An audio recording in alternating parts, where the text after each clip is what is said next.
Bem-vindos ao canal Ocidente Tradicionalista. Nesse vídeo iremos analisar como os Estados Unidos e a influência da cultura americana no mundo são vistas de acordo com o tradicionalista Julius Evola. Se gostar do vídeo, deixe seu like para incentivar o canal. Para quem não está inscrito, inscreva-se agora mesmo.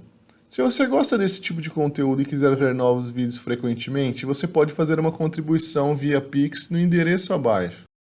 Esse vídeo será importante já que muitos dos que se dizem de direita no Brasil têm uma visão pueril e inocente do que sejam conceitos como capitalismo, comunismo e o papel dos Estados Unidos no mundo. Isso basicamente significa ignorar os pormenores e nuances de questões culturais sutis e complexas e mudanças significativas que ocorreram nas últimas décadas no mundo. A maioria dos pontos abordados aqui foram retirados da obra Revolta contra o Mundo Moderno e o ensaio Civilização Americana. Se essas obras foram escritas nas décadas de 30 e 40 do século passado, isso não quer dizer que elas não sejam atuais. Evola apenas diagnosticou problemas que só iriam se acentuar nas próximas décadas e séculos. Se Evola é um intelectual italiano tradicionalista, ele automaticamente é um inimigo feroz do marxismo, que renega não apenas as diferenças inatas entre os seres humanos, como adota uma filosofia materialista, que pretende abolir qualquer noção de transcendência, tradição e elevação espiritual. Sendo assim, poderia soar estranho que alguém tão contrário ao marxismo criticasse uma superpotência que, em um contexto de Guerra Fria, se colocava como inimigo mortal da União Soviética marxista. Para entender a abordagem evoliana e a realidade moderna, é preciso primeiro entender que o capitalismo é apenas um sistema mais eficiente para produzir recursos do que o comunismo. Karl Marx em si não se opunha ao progresso material, mas sim tinha como inimigos o que ele chamava de burguesia, e outras forças que poderiam dificultar a tomada de poder pelos revolucionários, ou seja, cristianismo, ordem e hierarquia, o papel da masculinidade na sociedade, arte como elevação humana, rigidez sexual, alta cultura, tradições milenares, noções espirituais e de transcendência. Em suma, tudo que levasse o homem acima da sua natureza materialista e de animal consumidor. Quando Marx escreveu seus livros, ou seja, no século XIX, ele fez uma previsão de que as contradições do capitalismo fariam os explorados se revoltarem, o que fatalmente iria resultar na tomada do poder. Karl Marx escrevia para os proletários e pensava que esses seriam os soldados que concluiriam a inevitável revolução. Como a maioria das previsões do revolucionário alemão de origem judaica, essa foi uma das muitas equivocadas. A segunda revolução industrial e o, entre aspas, desenvolvimento do capitalismo moderno não acentuaram a inevitável divergência de interesses entre as classes. Nos dois países que, segundo Marx, a revolução iniciaria, a Inglaterra e a Alemanha, a qualidade de vida dos trabalhadores apenas aumentou e várias conquistas sociais que antes eram inimagináveis se tornaram a realidade do dia. A revolução foi ocorrer por obra pensada de agentes racionais, justamente na Rússia, e não pelo desenvolvimento do capitalismo e a acentuação das desigualdades, mas sim por decisões equivocadas e diversas guerras perdidas pelo czar, em um cenário de destruição e fome que não ocorreria se ele tivesse tido uma diplomacia mais racional. Com a formação da União Soviética, início e fim da Segunda Guerra Mundial e o surgimento da China comunista, o comunismo foi exportado para diversas partes do mundo através da força bruta, revoluções internas e guerras. Contudo, a realidade começou a mudar já no meio da Guerra Fria, algo que se tornou ainda mais verdadeiro em um cenário após a queda do Muro de Berlim. Em um cenário em que muitos países possuem armas nucleares, a tomada de poder através da violência e a expansão do comunismo através dos velhos métodos se tornou obsoleto. Foi a partir da década de 60 que as teorias de Gramsci de tomada de poder através da hegemonia cultural passaram a ganhar força. O papel dos Estados Unidos no mundo, principalmente por uma mudança no jogo das forças internas do país, passou por uma reviravolta. Para entendermos melhor o novo papel dos Estados Unidos no mundo, que começou a mudar a partir da década de 60 e se acentuou com o fim da multipolaridade da Guerra Fria, é preciso primeiro apresentar um overview do que é a Escola de Frankfurt. Primeiro, por que o nome Escola de Frankfurt se referindo a uma cidade alemã, se todos fazem uma ligação com uma escola de pensamento que saiu dos Estados Unidos? Porque todos os fundadores da Escola de Frankfurt, ou seja, Max Horkheimer, Theodor Adorno, Herbert Marcuse, Leo Lowenthal e Friedrich Pollock eram judeus nascidos na Alemanha, que fugiram de Hitler e foram recebidos de braços abertos pela democracia americana. Eles mais tarde iriam fundar a Escola de Frankfurt americana como conhecemos, e criar a teoria crítica que abriria o caminho para a cultura woke atual. Ao contrário do que era esperado na época de Marx, os novos soldados culturais do marxismo estavam preparando o terreno para que o lumpenproletariado servisse como massa de manobra para o avanço do marxismo cultural.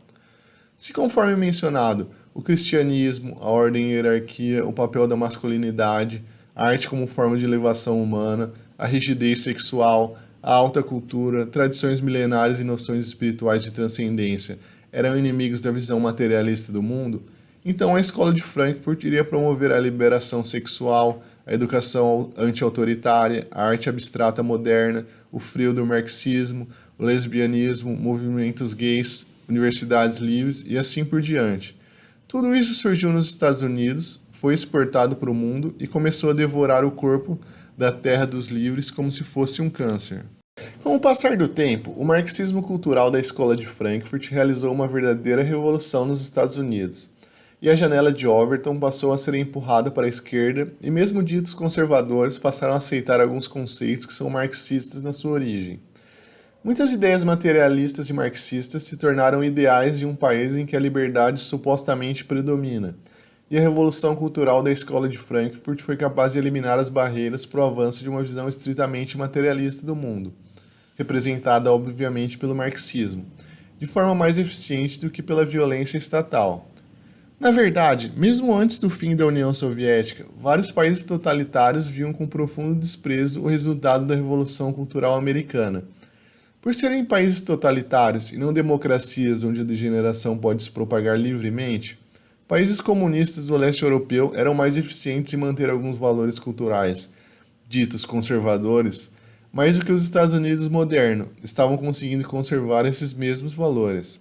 Isso fez com que surgisse um cenário singular, em que países comunistas de partido único acabavam por serem mais, entre aspas, conservadores do que um país capitalista em que o partido dito conservador era supostamente um dos partidos mais relevantes. Mas afinal, onde entra Évola nisso tudo? Já em sua época, o grande tradicionalista italiano já tinha percebido o perigo de, por assim dizer, americanização da Europa. Se a possibilidade de comunismo, em um contexto de Guerra Fria, tomar o poder através da força na Europa Ocidental era irrisória, os Estados Unidos estavam exportando seu modo de vida para os países europeus e destruindo paulatinamente não apenas o que sobrava da tradição, como estava colaborando para destruir aqueles mesmos baluartes naturais que impediam o avanço do marxismo. Os Estados Unidos, depois da sua revolução cultural, virou uma civilização que se encontra em perfeita contradição com a antiga tradição europeia. Ele passou a instaurar no mundo, definitivamente, a religião do utilitarismo e do rendimento.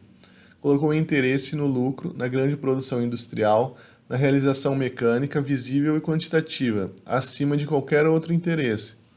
Deu lugar a uma grandiosidade sem alma de natureza puramente técnico-coletiva, privada de todo e qualquer fundo de transcendência e de toda a luz de interioridade e de verdadeira espiritualidade. Também os Estados Unidos se opuseram à concepção em que o homem é considerado como qualidade e personalidade num sistema orgânico. Ou seja, trata-se de uma concepção em que ele se torna um mero instrumento de produção e de rendimento material em um conglomerado social conformista. Assim, se os Estados Unidos não baniram oficialmente, como fez o comunismo, a antiga filosofia, fez ainda melhor. Pela boca de William James, declarou que a utilidade é o critério de verdade, e que o valor de toda e qualquer concepção, até mesmo metafísica, tudo tem que ser medido em função da sua eficácia prática, o que no fim das contas, no âmbito da mentalidade americana, acaba quase sempre por querer dizer a sua eficácia econômico-social.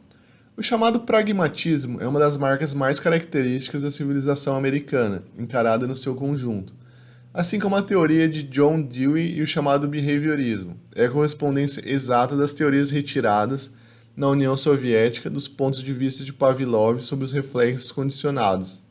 E tal como estas, exclui totalmente o eu e a consciência enquanto princípio substancial.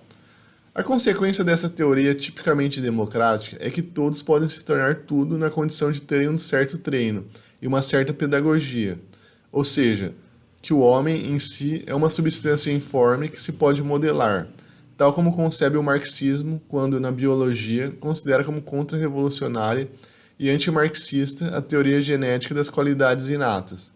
O poder que tem nos Estados Unidos, a publicidade, o marketing, de resto, explica-se precisamente pela inconsistência interior e pela passividade da alma americana, que, sob muitos pontos de vista, apresenta as características bidimensionais, não da juventude, mas sim do infantilismo. Se a primeira emenda americana garante alguma liberdade, isso tem pouca eficácia própria no mundo real. Os Estados Unidos acabaram virando uma sociedade materialista e perfeita para o marxismo prosperar, sem que os revolucionários precisassem usar a força bruta para isso. É óbvio que o cidadão médio e enorme olha para o PIB dos Estados Unidos e para filmes com homens de terno em Nova York e diz que o país é claramente capitalista. Afinal, como é que não poderia ser? Se em um país marxista a genética é abolida, nos Estados Unidos ela não é. Mas se um gênio ganhador de prêmio Nobel como James Watson falar da diferença de inteligência entre os grupos humanos, ele só vai ter a sua carreira arruinada no mundo acadêmico.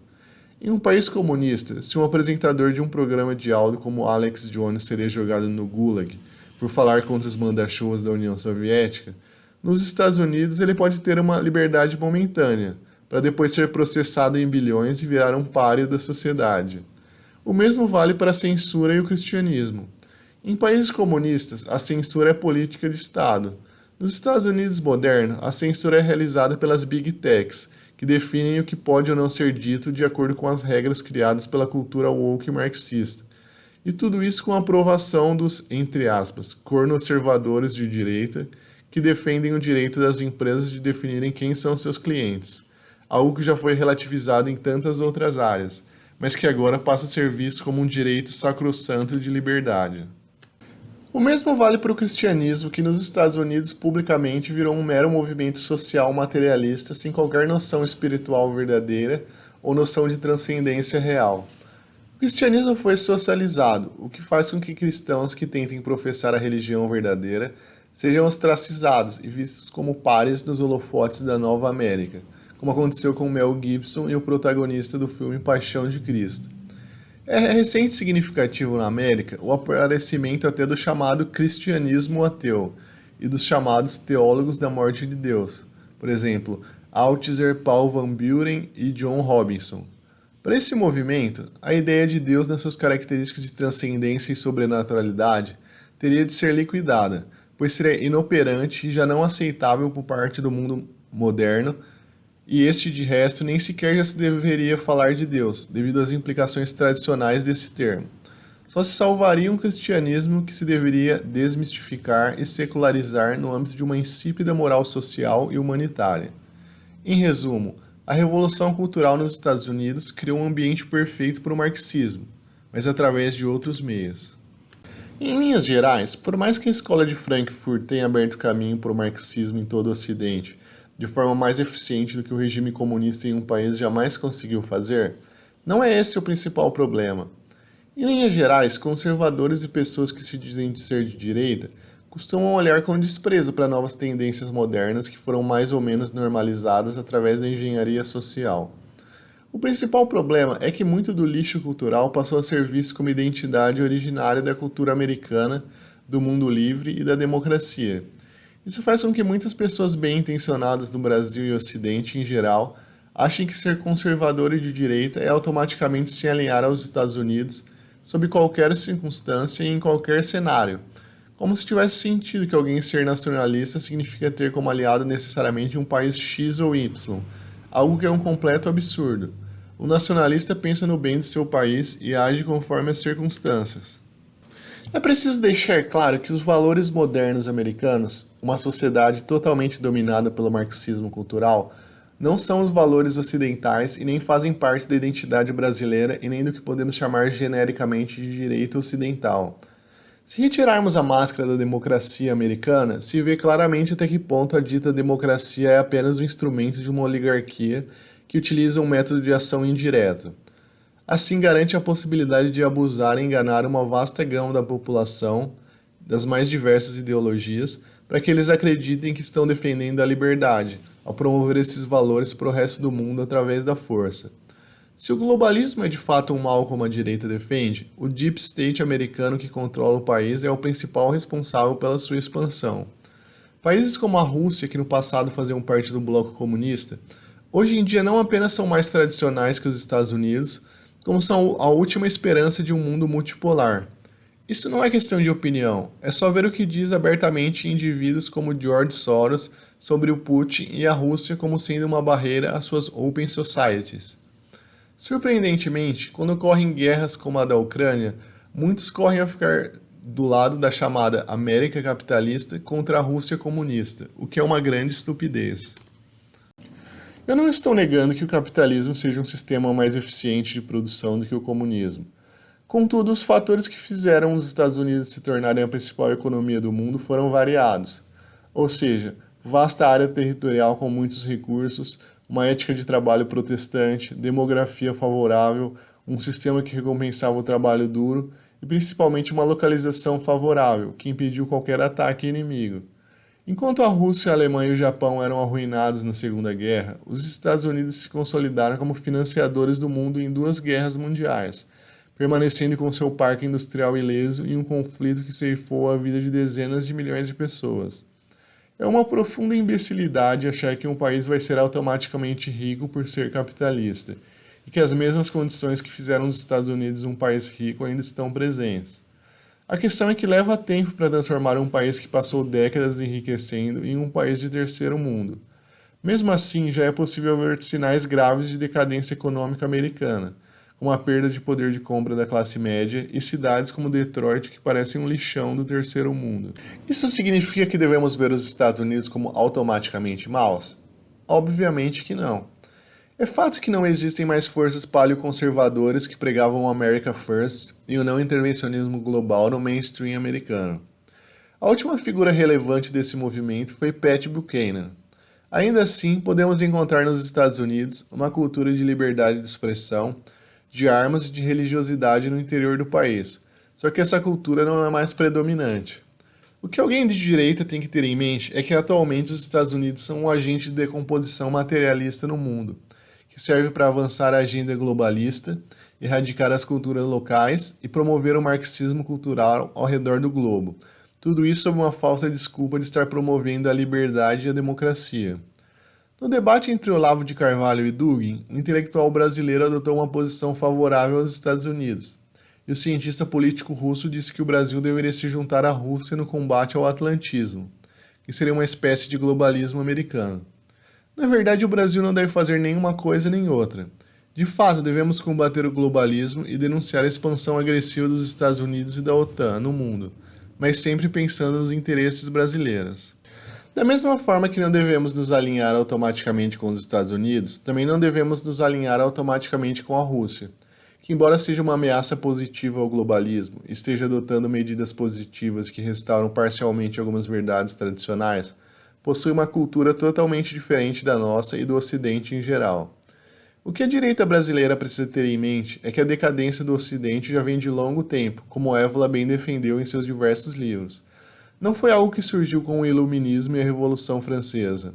Quando o poder de um comandante de um país não é visto como tendo uma origem transcendental, mas quando o líder passa a ser visto apenas como um representante do povo, então todo o caminho da degradação já está traçado, e tudo é uma questão de tempo para chegarmos ao estágio da decomposição atual. Por mais que os Estados Unidos da década de 50 pareçam um paraíso se comparado com a degradação atual, não faz sentido querer combater uma doença querendo voltar para um estágio anterior da mesma doença. É por isso que eu aconselho os inscritos do canal a lerem Évola, e eu mesmo irei fazer mais vídeos a respeito para que seja entendido que o modelo a ser seguido é o da Europa tradicional, e não os Estados Unidos dos anos anteriores à década de 60.